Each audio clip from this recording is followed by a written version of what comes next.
سب نے میری رائے دی ہے جی، اور یہ فرما رہے ہیں کہ نہیں. اچھا کیوں؟ تو چونکہ فیصد یہی ہے تو غلط فیصلہ کر رہے ہیں جی کہ جو آپ اس میں نہ وہ فیصلہ وہ غلط ہے. قریشی میں 30 سال تم لوگوں کی برداشت. تو ہم بھی آپ کو 30 سال سے بھگت رہے ہیں آپ کو. میں نے تو کبھی کچھ نہیں کیا. میں آج زندگی میں پہلی دفعہ نہیں نہیں، بہت دفعہ بولا ہے آپ نے، بہت کچھ کیا ہے. فیصلہ میرا ہوگا. نہیں ہوگا فیصلہ، آپ کا فیصلہ نہیں ہوگا. یہ کام نہ کریں.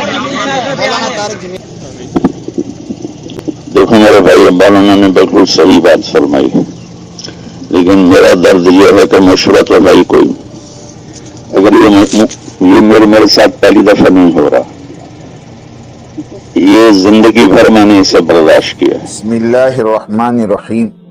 میرا مضمون عالمی شورا کے اولین ارکان اور ان لوگوں کو پڑھنا چاہیے جو تبلیغ میں مخلصانہ طور پر مشغول ہیں. سب سے پہلے میں یہ واضح کرنا چاہتا ہوں کہ میں ایک وفادار دیوبندی ہوں اور مفتی تقی عثمانی صاحب دامت برکاتہم کا پیروکار ہوں. برائے کرم میرے مضمون کو کھلے دل سے پڑھیں. میں نے 2024 کے رائیونڈ اجتماع کی مشاورت کو اپنی نگاہ سے دیکھا جہاں سب کی تقاریر طے شدہ تھی. چند نکات ہیں جو میں آپ کی توجہ دلانا چاہتا ہوں. حضرت جی مولانا انعام الحسن صاحب رحمۃ اللہ علیہ کے خاندان کی اولاد کی تقریر صرف عصر کے بعد مقرر کی گئی. حالانکہ حضرت جی سے زبانی محبت کا اظہار بہت کیا جاتا ہے مگر عمل اس کے برعکس نظر آتا ہے. یہ بہتر ہوگا کہ حضرت جی مولانا انعام الحسن صاحب رحمۃ اللہ علیہ کے پوتے کو کم از کم کچھ اہم ذمہ داریاں دی جائے. ایک اور اہم نقطہ یہ ہے کہ جب 2015 میں عالمی شورا گروپ تشکیل دیا گیا تھا تو کہا گیا تھا کہ ہم دیوبندی علماء کے پیروکار ہیں. پھر کسی سینئر شیخ الحدیث کی تقریر کیوں نہیں ہوتی؟ کیا وجہ ہے کہ نظام الدین کے اجتماع میں اکثر دیکھا گیا کہ سینئر شیخ الحدیث تقاریر کرتے ہیں؟ میں نے خود حضرت مولانا بلال ندوی دامت برکاتہم کو عالمی مرکز نظام الدین کے اجتماع میں تقریر کرتے ہوئے دیکھا ہے. یہاں تک کہ مفتی سلمان منصور پوری دامت برکاتہم شرکت کرتے ہیں اور تقاریر کرتے ہیں. مولانا یوسف صاحب رحمۃ اللہ علیہ کے زمانے میں مولانا علی میاں ندوی علیہ الرحمہ بھی تقاریر کرتے تھے. ایک سینئر شیخ الحدیث نے مجھے بتایا کہ مولانا سعد صاحب ہمیشہ مفتی تقی عثمانی صاحب سے درخواست کرتے تھے کہ وہ رائیونڈ اجتماع میں تقریر کرے مگر یہاں کے ذمہ داران مولانا سعد صاحب دامت برکاتہم کی درخواست پر عمل نہیں کرتے تھے. عالمی شورا گروپ کی تشکیل بھی ایک وجہ ہے، اس میں بہت سے سخت گیر اراکین ہیں.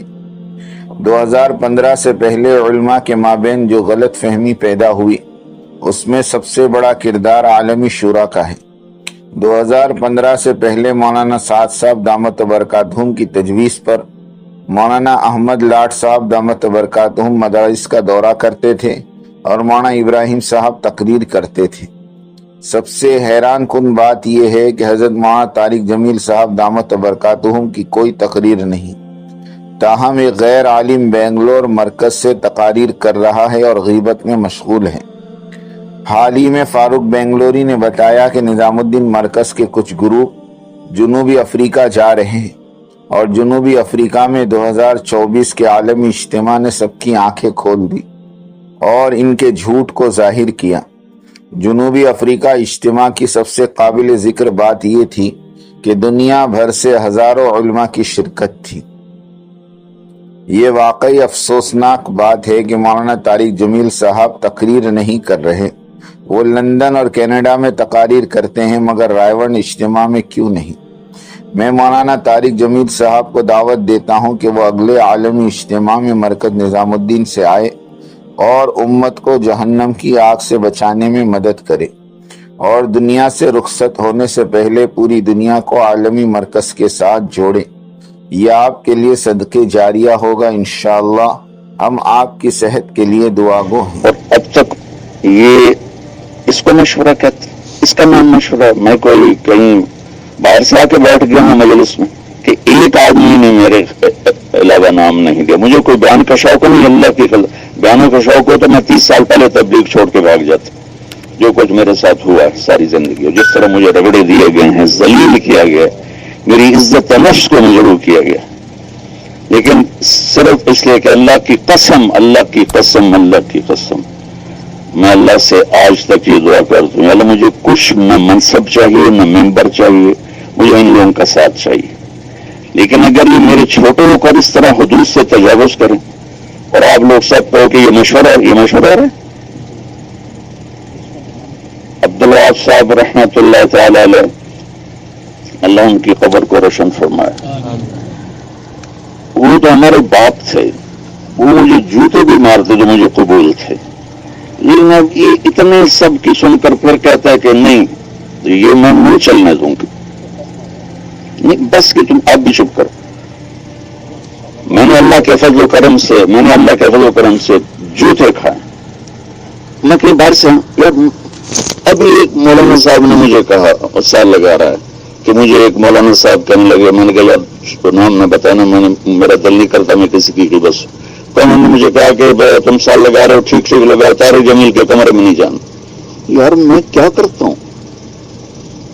اللہ نے 6 بر-اعظم میں تبلیغ کی آواز پہنچا دی,